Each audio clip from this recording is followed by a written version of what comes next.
مصلحا ومجددا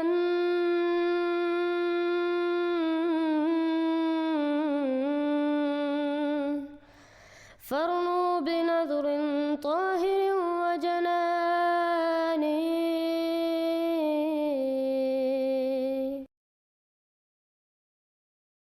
السلام علیکم ورحمۃ اللہ وبرکاتہ.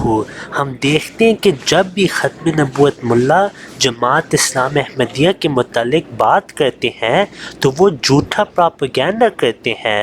چند دن پہلے طاہر اشرفی نے جناب نگر کے ختم نبوت کانفرنس میں اب یہ جھوٹ پھیلایا کہ جاوید احمد غامدی صاحب بھی احمدیوں کے لیے کام کرتے ہیں. پھر انہوں نے یہ بھی کہا کہ اب اسلام احمدیہ پاکستان میں نہیں پھیل رہی، لیکن یہ بھی جھوٹ ہے.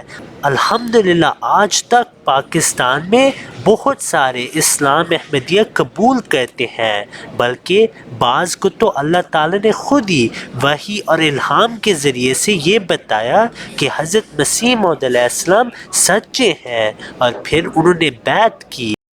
ہمیں پتا ہے ان کا بھی، اور جن کو تم ورلڈ ٹور کرواتے ہو کہ لوگوں کو بتاؤ نہیں قادیانی مسلمان ہیں، نہیں یہ تو ایک فرقہ ہے، نہیں وہ ایک صوفی تھا، ان کا بھی ہمیں پتا ہے. پوری زندگی میں ایک مرتبہ یہ فتنہ جدید میرے ساتھ ٹی وی پہ آیا تھا، 3 منٹ بعد بھاگ گیا تھا. 3 منٹ بعد جب قادیانیت نے یہ دیکھا کہ وہ براہ راست نہیں پنپ پا رہے کا یہ فتنہ پوری دنیا میں پہنچا ہوا ہے. ابھی میں نے بتایا ہم ملیشیا گئے، وہاں قادیانی پہنچے ہوئے تھے. کیپ ٹاؤن دنیا کا جنوب میں آخری کونا ہے، وہاں پہنچے ہوئے ہیں. مشرق میں آخری کونا وہ جزائر فجی ہے، وہاں پہنچے ہوئے ہیں. اور مغرب میں گھانا ہے، افریقہ کا ملک، وہاں پہنچے ہوئے ہیں. شمال میں ناروے ہے، وہاں پہنچے ہوئے ہیں. ہر جگہ پہنچے ہوئے ہیں، اور وہ اپنا جان مال پیسہ لگا کر اپنے جھوٹے مذہب کی تبلیغ کر رہے ہیں. تقریباً جی یہاں بھی ہیں. ابھی بتا رہے ہیں کہ ایک چین کے قریب کوئی ایک جگہ ہے، وہاں بتا رہے ہیں وہ ان کا عبادت خانہ بن گیا، لیکن ہمارے مسلمان وہاں کوئی عبادت خانہ بنانے کی ہمت نہیں کر رہے. میں نے تو ابھی صبح مولانا الیاس خان صاحب سے حضرات سے مشورہ کیا ہے کہ چلو وہ نہ بنے تو کم از کم ہفتہ بعد مہینہ بعد ہمارا کوئی عالم صاحب یہاں سے چلے جائیں، کسی گھر میں بیٹھ کر دین اسلام کے بنیادی ارکان وہ ان کو بتاتے رہیں. حضرات محترم، جو لیڈ کرتے ہیں قادیانی پاکستان سے، وہ تقریباً 750 ارب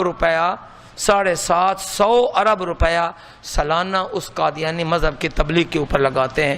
اللہ تعالی ہمیں ان سے بڑھ کر دین اسلام اور خصوصاً عقیدہ ختم نبوت کے تحفظ کے لیے اپنا تن من دھن قربان کرنے کی توفیق عطا فرمائے. ابن مریم مر گیا یا زندہ جاوید ہے؟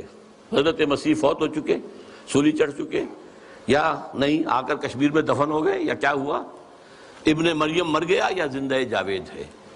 ہیں صفات ذات حق حق سے جدا یا عین ذات؟ یہ میں پہلے گنوا چکا ہوں آپ کو. آنے والے سے مسیح ناصری مقصود ہے یا مجدد جس میں ہو فرزند مریم کے صفات؟ وہ جس کے آنے کی خبر دی گئی ہے وہ وہی عیسیٰ ابن مریم ہوں گے، مسیح ناصری، جیزس آف نازرت، یا یہ کوئی مجدد ہوگا جس کے اندر مریم فرزند مریم کے صفات؟ یہ سارے مسائل اس زمانے میں قادیانیت نے بڑے زور اور شور کے ساتھ کھڑے کیے ہوئے تھے. آج آپ نہیں جان سکتے جس قدر یہ چیزیں جو ہیں مسلمانوں میں کم سے کم ہندوستان میں اور خاص طور پہ پنجاب کے اندر جس تیزی کے ساتھ یہ پروان چڑھی ہے، اور قادیانیت جو ہے جنگل کی آگ کی طرح پھیل رہی تھی اس وقت. اس لیے کہ غلام احمد قادیانی نے کچھ مناظرے سر کیے تھے، کچھ عیسائیوں کو شکستیں دی تھی، کچھ آریاؤں کو شکستیں دی تھی، وہ سب کے جو ہے آنکھوں کا تارا تھا. خود اقبال نے تعریف کی غلام احمد قادیانی کی. میرا تو اتنا واسطہ نہیں رہتا یہ ٹیکنالوجی سے، فیس بک وغیرہ سے مجھے تو چلانا بھی نہیں آتا، لیکن ساتھی بتاتے رہتے ہیں. ہونا تو یہ چاہیے تھا کہ قادیانی جو ہیں وہ پستے ہیں، لیکن وہ ابھر رہے ہیں، انہوں کو ابھارا بھی جا رہا ہے. جو لوگ ان باطل چیزوں کا مقابلہ کر سکتے ہیں وہ آپس میں بھی لڑتے ہیں. اس میں امت اسلامیہ سانس لے رہی ہے، فتنوں سے بھرا ہوا دور ہے، انتہائی نازک دور سے ہم گزر رہے ہیں. ایسا دور جس میں قادیانیت اپنے پر پھیلا رہی ہے، سازشوں کے جال بن رہی ہے۔ چند دن پہلے آپ نے کلپ دیکھا ہوگا، بہت زیادہ عام ہوا، وہ 20,000 قادیانیوں کی بیعت لیتا ہے، قادیانیت کو پھیلانے کے ہر طریقے کو استعمال کیا جا رہا ہے، پیسے بھی لگا رہے ہیں، مال بھی لگا رہے ہیں، زمینیں بھی خرید رہے ہیں۔ تو انہوں نے اس کو آگے کیا، تم چلو بتاؤ، ہم تو صوفی ہیں، ہم تو جناب مسلمانوں کا ایک فرقہ ہیں، اور اگر کوئی یہ سمجھے گا کہ وہ ہمیں بلیک میل کرے اور اس ملک کے اندر وہ غامدیت کو یا دیگر فتنوں کو لاگو کرے، ان کی یہاں پر آزادی اور ان کو ہمارے مدارس و مساجد میں شامل کرے، تو اس کو ہم پاؤں کی ٹھوکر پر رکھیں گے۔ کسی باطل فتنے کو نہ پاکستان میں پنپنے دیں گے، نہ کوئی باطل فتنہ یہاں پنپ سکتا ہے۔ مجھے بتاؤ، جو گلی گلی نگر نگر جا کے کہے کہ مرزا قادیانی صوفی تھا، وہ مسلمان تھا، وہ مسلمانوں کا ایک فرقہ تھا، اس کو پاکستان میں پنپنا چاہیے؟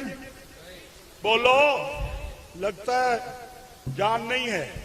If you have not yet subscribed, make sure to subscribe and click on the bell icon so you can get notifications for every new video.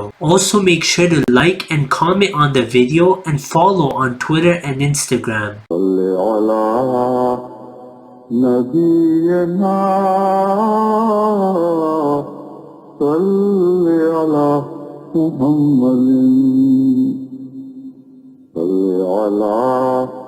سفینا صلی علی محمد